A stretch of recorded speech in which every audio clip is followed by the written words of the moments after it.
Hey everybody, welcome to another episode of Toon In, WackMatters' newest podcast. It's sick, bro. Sick, bro. I'm one of your hosts, Marcus, and this is my co-host, Elon. Elon Musk. We got him on the show, so tell me about that good car that you've been making or something. I'm a different Elon. Sorry to burst your bubble. So there's been a slight mix-up. We got the wrong guy on the show. Ladies and gentlemen, we got it. Wait. Aw, dang it. Nards. No, this is my co-host, Karsten. Dang it. And this is the show Toon In where we essentially try to pitch people on the idea that cartoons are for adults and they're grown-ups. Wait a minute. Did you say pitch? Is this a crossover episode? It's a crossover. No. Dang it. Essentially just we think cartoons can be very well made and oftentimes are made treating kids as if kids aren't intelligent and can't figure that kind of thing out. But we all know kids really aren't intelligent. I mean, they're Why not do you think school exists? They're not as intelligent as adults, but that's not the point. The point is, kids are capable of understanding more than they're kind of given credit for, and shows can also be made for all ages. Very often cartoons are, but you have to find the right ones. So the idea is, here's a cartoon for all ages that families can kind of come together and enjoy, and we're going to be watching those and talking about them. So feel free to watch along with us. If you have Netflix, this is the show we're going over is The Dragon Prince. The Dragon Prince. It's the new Netflix original. Which dropped last week, right? It dropped the 14th of September, so it's been on there for like 2 weeks now. You told me last week. I said I feel betrayed. I said about a week ago. You freaking nerd. Nailed it.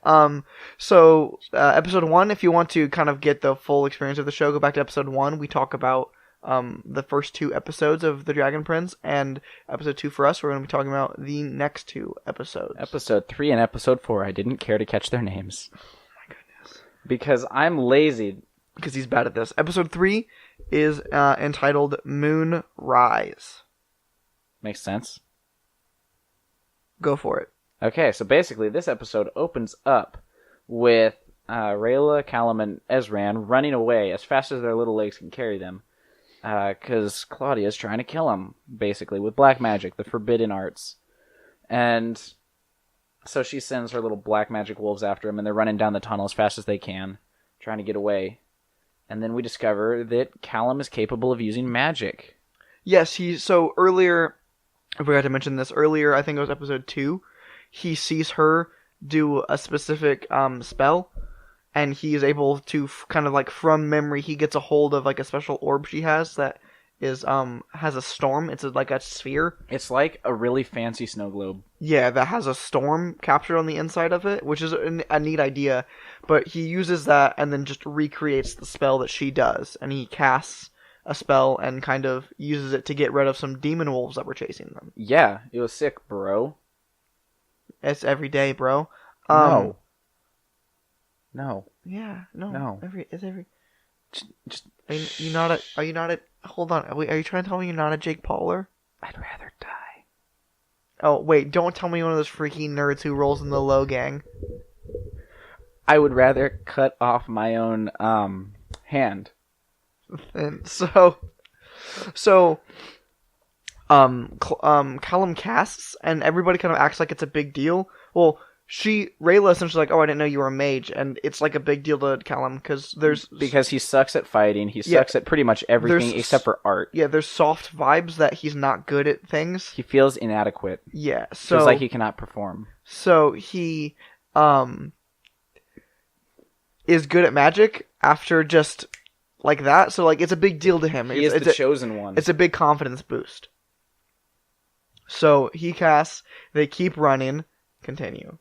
So basically, the kid screams Dovahkiin, and then they start running down the hall as fast as they can, and they finally make it out. So they all go and they hide in a hay bale, so that Rayla can try and Callum can try and save the king. So by this point, it's essentially too late, though. Well, he was already dead. Yeah, but Omaiwa Mushindeiru. Shut up, Karsten. We don't cater to your kind. I'm sorry, dude. And you're Haname. Hey, weaves exist. Acknowledge it. Okay, keep going with the show. Okay, so it was so that he runs up to Callum runs up to the tower where the king is hiding, and then it switches over to the top of the tower where Jafar, I forgot his name already, Viren. Yeah, Viren, Soren, and a whole bunch of the guards are. They're standing outside of the door to the king's bedroom, making sure no one disrupts the king. Mainly those elves, those pesky elves. Those pesky moon shadow elves assassins. So, man, that's clunky as crap to say out loud. Yeah. So basically, these moonbeam elves are they're running up the stairs, but they're invisible now, or so we're led to believe, something like that. I mean, they can be seen, but it's almost an effect. They're doper now. The visual effect almost looks like it's imitating invisibility. Yeah, like but a common they can't, trope. But people can see them clearly. Yeah, it's but we can see them because and people in the show can see them. They interact with them. Maybe they're Jedi and they're using the Force to detect where the enemy's going to strike from. I think this is actually just a Star Wars prequel. I think what they're doing is I think. A surprise to be sure. I think they just get powered up, kind of like how again, it's the same people who made Avatar essentially. So I think much how the Avatar thing worked, where waterbenders were just stronger at nighttime because they were powered by the moon, and firebenders were stronger at the daytime. I think these moon shadow elves on full moons are just more powerful. They're stronger. They're faster. Their reflexes are better. Their durability's more. Are we gonna find out that this isn't even their final form? Maybe they're maybe there's the moon gets closer one episode and it's a full moon and goes full on Majora's Mask. Yeah, they just get Super Saiyan. The moon is like they grow some monkey tails and turn into some were-monkeys and whatnot. Is this a crossover episode?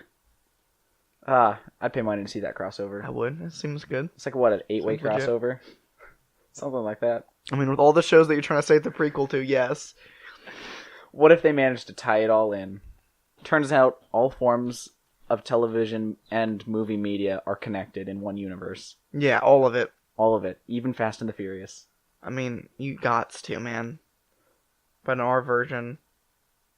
it doesn't suck? Brian. No, Fast and Furious is dope. What are you talking about? I've never seen it, dude. Oh, no, they're... We should watch Fast and Furious at some point. Not for our show, just for fun times. For our television show review, we're going to review all of the Fast and Furious movies. For our cartoon television show for Toon In, we're going to be reviewing the Fast and the Furious. And quick, draw it out frame by frame in MS Paint so that we can say it's a cartoon. I'm dying. I apologize. We're all dying if you think about it. Shut up.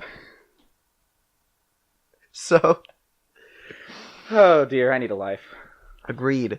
So they are on the run. Also, while they're talking about magic and things, Rayla, because Callum knows nothing about magic, but he apparently is gifted at it. He was able to cast very quickly. Mentions. Did you just jump backwards? Yeah, because we missed an important part that leads up for the next episode. Oh yeah. She mentions or has something. I don't remember exactly, but she refers to the 6 ways that magic is able to be used, like the 6 legit ways that aren't evil and bad, that involve killing precious magical creatures. I can't think of the words magical creatures for some reason ever. Mystical entities. Sure. So she references that, and then he remembers like a special box at the place that they were going to get sent to, that their winter lodge. So he's like, oh, we need to go there and get that. Like, that's like kind of in the back of his head. It looks like it's a cube. Yeah, but... Dreidel, I made it out of clay. Dreidel, okay. No, you know more to that? You know the rest of the song? Perhaps. Why? Well, I watch anime, so I'm not Christian, but Judaism has nothing against anime. Idiot. Man, I sure hope my parents aren't listening. Okay, let's continue. Hold on, wait, does your dad listen to our show? Whenever we're all in the same car. I know your mom listens to our show, so if you're on it, we got at least one more follower. What's up? Yeet. How's it going, Mr. Now they know my name. Thanks, dude. So much for the whole... How's it going, Mr. Carson's dad? Is that better? Yeah, we'll just edit that out. We'll fix that in post. Michael me again. Wait, will he bleep this? Alright, keep going with the plot of the episode. Okay, so they're running, and Callum's like walking up into the tower, and oh goodness, don't get me sick. So Callum's walking up into the tower, and these elves are like 20 flights ahead of him, and they are killing everyone in their path. And they get to the top. Again, children's show where people are getting just killed. Yeah, left and right, bodies flying everywhere. Everyone is dying. Chaos in the streets. Pestilence, death, chaos in the night. So Callum gets up to the... Wait, no, Callum was ahead of him. Was ahead of the elves because he gets to the top first and tries to talk to the king to warn him about what's coming. And they won't let him in. And Jafar's just like, screw you, kid, get lost. And this is where some of his... So, I want to talk about this. I don't mean to interrupt you, but... I'm personally offended. I did mean to interrupt you because you were going to gloss over this a moment. Yes, I was. Jafar... What's his real name? Viren is not a sympathetic villain, but you can kind of see where he's coming from. I thought they were going to take him sympathetic villain, but then they kind of took him somewhere else. He wants power, and he very clearly is power hungry and kind of gunning for the throne, and you see that very early in the show. But one thing also is he sort of wants the best for his people. Like, he wants his people to succeed, and he thinks the only way to do that is war. Well, I mean, for the first, 30 seconds, I thought that's where they were taking him, but I personally feel like he's more selfish than selfless. Well, yes. I'm saying, he is too arrogant and brash to believe that there's a peaceful way to figure this out, and he's too power hungry for that. But I do think that, for instance, with our theory of him going ahead and doing the magic ritual to put the king inside the bird and stuff, he wants his friend to be alive. Because if he was solely power hungry, he would let the king die and then just try to take over as king. You know what I mean? Yeah. He is not a 100% evil man. He's only 90% evil man. He's a bad guy, and he's clearly the antagonist of this show. Clearly. However, he's not one-dimensional, and that is a thing that, again, to parallels to Avatar. Avatar did that very well with everybody except for Ozai. Ozai was straight up a bad guy, but there's even points when Azula in that show, which we don't want to talk about Avatar too much because at some point we will watch Avatar: The Last Airbender, so we don't want to spoil that on our episodes about Dragon Prince, but. Or we could talk about Avatar under the episodes labeled Dragon Prince, and then on the episodes labeled Avatar, we can talk about Dragon Prince. Well, okay, then we have to talk about Dragon Prince way too long, because there's way more episodes in Avatar, so that would suck. Oh, so now there's a part where they're kind of running, and the animation in the show is really clean, and... It's I don't know, it seems a little unnatural, because it looks kind of slowed down at points, like the movements do, but then other points it seems quick. Yeah, It's weird. It's trippy. Yeah. I like it. I think the character design's cool. They do this neat thing during certain, evil moments when Jafar is being evil. If you pay close attention, his outline is sort of a reddish color rather than, the stereotypical, black, just jet black lines. So did you notice that, when we were watching just a moment ago? Or do you, become more observant when you're asleep? Or... No, I definitely saw. I noticed that first watch. I've seen it before, so I get the luxury of dozing off. No, he's outlined in red, so during kind of evil moments and stuff, and it's a subtle thing, but I think it's a really neat thing. I noticed, I'm that's a cool attention to detail. I'm gonna have to watch for that now because I missed that. It's neat. It's really cool, and it's not a jet. It's not a jet. It's not a blood red or anything. There's a red hue to the outside lines. Glowing. Too subtle for that. It's good. It's a good thing, not a bad thing, I would say. Continue. Where was I?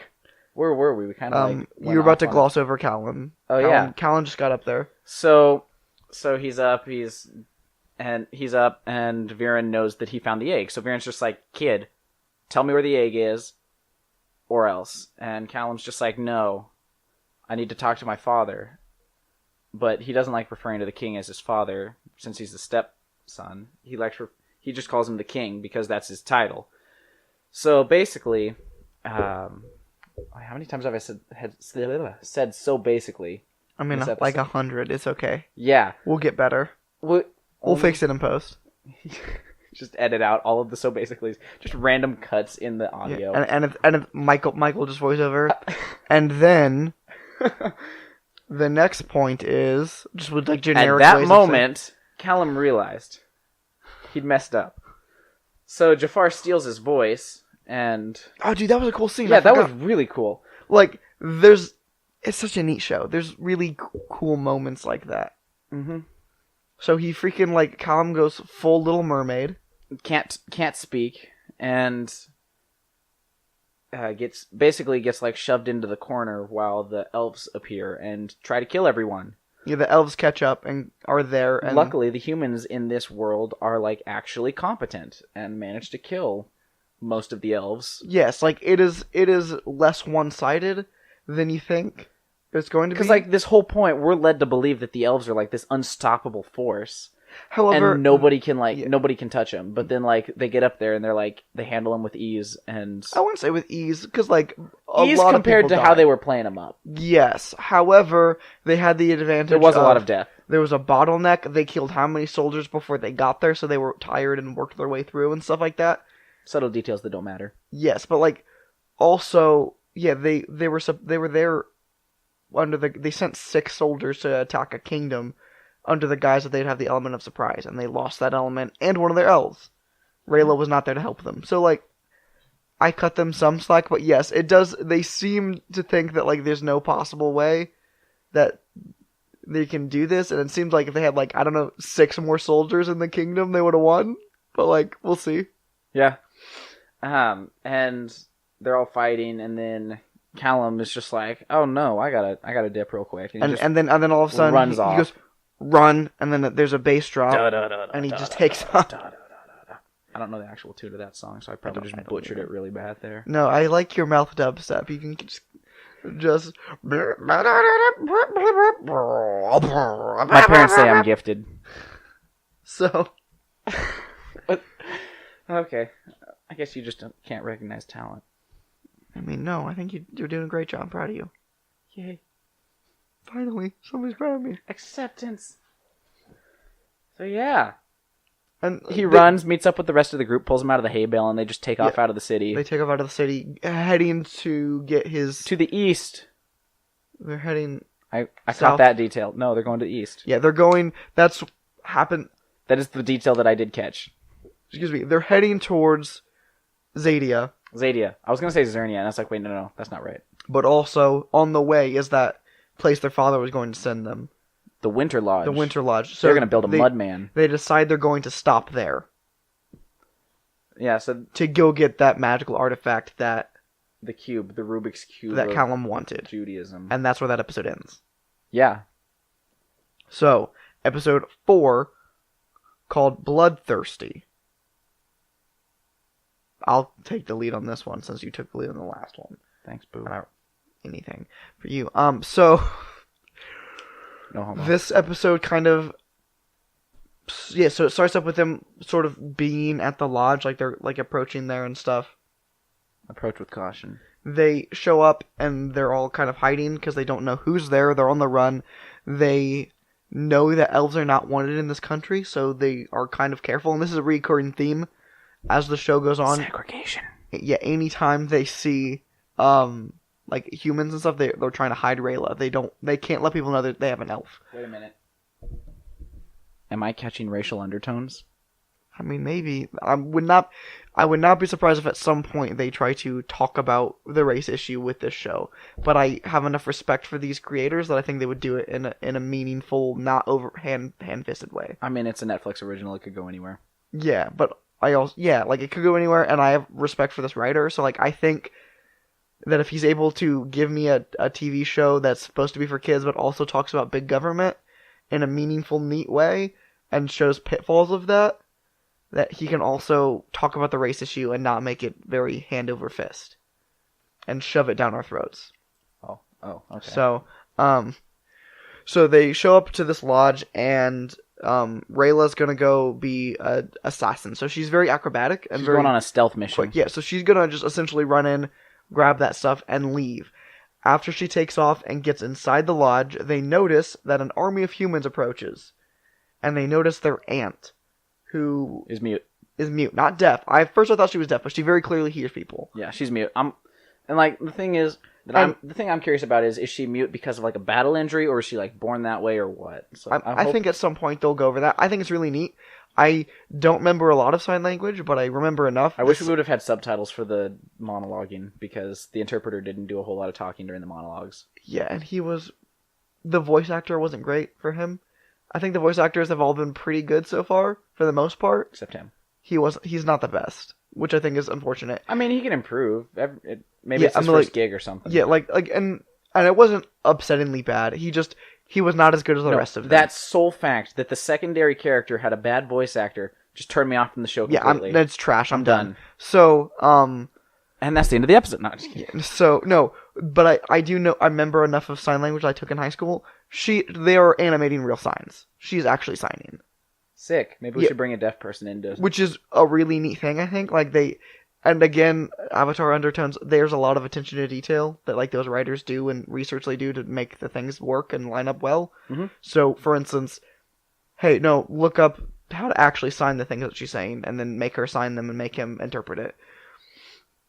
So Callum realizes that they're going to go in there and find Rayla. So he runs in and sort of loudly is talking about, whoa, there's a bunch of armed humans here, and like does all this thing. And this is when you realize she's not deaf. The tacky kind of... Like, what? There's so many of you guys here. That's crazy. I don't remember her name. She's a really cool character, though. Like, she's tight. Amara. So, Amara. she sees them, and then she takes them under their wing, and you realize that the king sent word from her. She's that dope aunt that everyone wants, but no one gets. Yes. She was on the front line. She's defending the border. She's no at the offense border. to my aunt. I think they call it the breach, is what they refer to their kind of border skirmish as. It's kind of like Gondor. Essentially. Like, not unlike Gondor and being, like, right next to the area where the fights are. Anyway. It is, though. It's the border wall where all like, the battle's going on. It might not be. It might, or at least that's what they're alluding to. Yes, but either way, she's kind of the head of the army right now. She's the general of all the king's armies. No, it's Gondor. Okay. But she was called back to come help defend to help the princes. Is essentially what the king was calling for. Yeah. So. But this whole time the kingdom thinks that the princes are dead too. Yes. Because Jafar lies. Yeah, Jafar, he's a sleazebag. Yes. Can I say that? I mean, I guess. I don't know. Okay. It'll get edited. Anything you say that will get edited out, Michael will say, hey, don't say that again. I edited on this one. So, I think it's fine, though. So, she finds Rayla, and they get into a fight, and then you kind of see how dope she is. She has this really cool shield. She's like the Captain America of this universe. It's kind of like a Uruk-hai shield, though. Speaking of Lord of the Rings undertones, she does pin her to the wall by the neck. Between it, like Aragorn gets pinned. Uh-huh. And, it's dope. Fellowship of the Ring. It's a really neat fight scene. All the fight scenes are well choreographed in the whole show. I've seen all of it, so spoilers, Karsten. All the fight scenes are cool. Great, now I have no interest to continue, because I know the fight scenes are going to be cool. And well choreographed. So... Dang it, you ruined the whole show for me. She gets knocked out. The people are eating and things. Or they get a bunch of food from the place. Air quotes, eating. Yeah, they find bread. It's all stale. It's like super hard stale bread, which like it's a funny joke. It's like when you're like at home and you find that one baguette in like behind the blender and it's been there for like months and it's just still rock solid. So all you can do is take it to the zoo and feed it to the fish because your mom won't let you eat it, even though you figured out how to eat it. Because she thinks you're a coward. Not talking from experience. She thinks you're a coward. She's like, no, my kid's too much of a coward to do that. And then you have mom issues for the rest of your life, and you're an 18-year-old with mom issues. I'll have you know, I am. Are you 19? 17. Are you 17 for real? No. How old are you, Carson? I'm not going to tell you on live television. Blink it to me. Just blink the number of times how old you are. Okay, ready? Start counting. 18. Nailed it. Wait. 19. Dang it. It's okay. Not important. So, the boys sort of, they don't even realize that Rayla's captured yet, but they're kind of packing up. They know at some point they have to leave to take the dragon egg. Rayla sort of... Oh, Rayla... They figure out Rayla's captured. They send the Toad down, what's Bait. a dumbbell waiter? No, a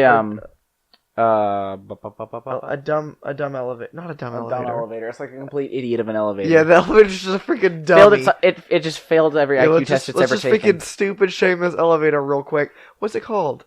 It's like a service elevator, is that it? Here, let's Google it. We got the Oh wait, no, I still don't have the Wi-Fi password. I mean, you just don't know how to spell. I don't know how to spell it. Essentially, what happens is those side elevators that are in kitchen that sends food up and down. The slave lifts. I don't know. Whatever. One of these small elevators for food. They send the Toad down. The Toad flashbangs. Rayla uses that to get out of the way. Yeah, and then she frees herself. Because the guards are stupid and just swing their swords willy-nilly. Yeah, and she's a baller. So she goes, she gets her weapons back. They take off. They're all running away together. They kind of get cornered by the good guys, by the Ants' army. The good guys. It's kind of a gray area at this point. We don't really know who's actually the good guys. She appears to be a good guy. Yeah, she's pretty chill. So, what happens is, they lean into the fact that the stereotypes for elves in this human world are that they're all bloodthirsty monsters. Basically orcs. Yes, like they're all kind of evil. They just want to kill humans and stuff. So Callum's kind of threatening this. And then Rayla plays along and like holds knives up to their necks and she's like, you can do what you want, but like, no, we're going to kill them. I'm going to kill them. It doesn't work in this effect to where they still fire an arrow at them. So she barely dodges it all the way. She has a neat braid in her hair, which is attention to detail. They animated this braid all the way up to this point. The braid gets shot out of her hair. The braid is not animated in her hair anymore. It's just a neat thing. It also comes into play later. It's cool. They take off and run. They jump into a boat and start paddling away. They barely get away. The Ant sends another guard. Sends like a huntsman kind of thing. Yeah, he's really cool. He's pretty dope. He seems dope. They send him. I would definitely want him chasing me.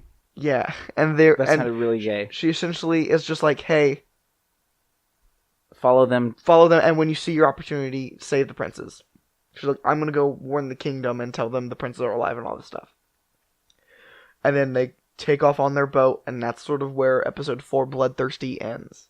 Yes, it does. So that's. Do you have anything you want to add or anything to talk about? Well, I mean, I think you covered it pretty good. Did most of the talking. Kind of forgot that I existed for a second. I did. I forgot I existed. We haven't talked. I had a existential crisis real quick while you were saying stuff. I'm blanking on what's the accent. All the elves. I'm blanking on what the accent's called. It's like a Scottish accent. Yes, all the elves have Scottish accents, which I think is just a fun, wonderful thing. Pretty sick. That was for sure borderline offensive. I don't care. Do you think I care? What? It's just good. Look at me. I am the captain now. That's gonna do it for us this week. We talked about those 2 episodes. Would recommend the show. Do you think these second 2 episodes definitely better than 1 and 2? Yeah, definitely better. Agree. It's definitely on an uphill. So we're just gonna wait until we get to the peak and then hit the downhill. And then be like, oh, the show's trash. Bye, I'm out. See, that'll probably be season 2. Yeah, of course. We'll see if season 2 is worth reviewing when it comes out. It's like sequels. Always better than the original, I thought. No, so, just want to thank you for listening to our podcast. Thanks. For tuning in, if you will. Ha. If you have the ability, give us a 5-star rating on iTunes. If you don't want to give us a 5-star rating, don't freaking waste your time. I mean, you could give us a 1-star, but that's not going to help anyone in the long run. You're just wasting your time. Here's the thing. You're wasting your precious life minutes to do that, and you're screwing us over just to be the worst. So, everybody loses in that situation, as opposed to some people can win if you give us 5-star ratings. Give a 5-star rating to instantly die. That'll get us a lot of likes, though. You've never seen the whole like this photo to instantly die thing? Those are super popular. What is... No. Do you even go on the internet? Do you live in this dark, scary place on the internet, Karsten? It's called Reddit. Yeah, you live on the worst place on the internet. I freaking knew. Well, I mean, okay, sorry. Second worst place. Twitter's clearly the worst place on the internet. Oh, I love Twitter. Twitter's the worst. So, however, feel free to follow us on Twitter's awful. On Twitter. It's just at WackMatters. Facebook, we're WackMatters.com. Go like that page. Instagram, our Instagram is WackMatters_com. Because Instagram's stupid and can't let you do periods. Yeah, because it's just dumb. You can't have periods. Our on YouTube Instagram. channel's WackMatters. Just follow us on all these things. If you really liked the show and you like to help out the site, there's a donate button. You can feel free to donate money. We are not allergic to that. We mainly want that I'm sick, popularity. and the main reason that I'm not better yet is because you guys won't give us money. There's a good chance this disease kills me unless you guys money fixes all of your problems. help out with that. Yeah, if you just throw money at it. Unless your problem is having too much money. And then then money still solves the problem. Just start spending it. True. So true. Wow, mind blown. So we also have a merch link. We have WackMatters t-shirts. We have gray and black t-shirts. Buy my shirts. That have the logo. It's really neat. I like the logo a lot. I think they're comfortable, soft t-shirts. I speculate that it's a pretty soft and comfortable t-shirt and that the logo looks cool. Karsten will hopefully have one by the next time. We'll see how it goes. I mean, does it matter though? This isn't a video podcast. We might switch to video at some point. Sick. Dope. I can like advertise stuff. Yeah, you can advertise anything. Karsten's just spraying out a shirt to show off a brand or something the whole time. Heck yeah, get those indie games get those indie games some. Oh yeah, because we're just so popular, we'll like repping We'll get indie sponsored games. by indie games. Yeah, what's up? No, not like they'll sponsor us, but like we'll get them popularity because we're just so popular. Yeah, I know. So my main goal is to blow up and then act like I don't know nobody. what is that? You normie. Thanks for listening to our podcast, and don't forget to Tune in next time. week.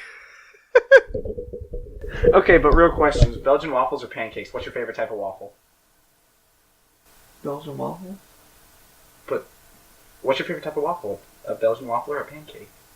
Belgian waffle. Okay. I don't know. I just like baked goods. Thank you for your honesty. 100% of people agree with you. What? Start game. Let's go. Belgian mode activated. Sick.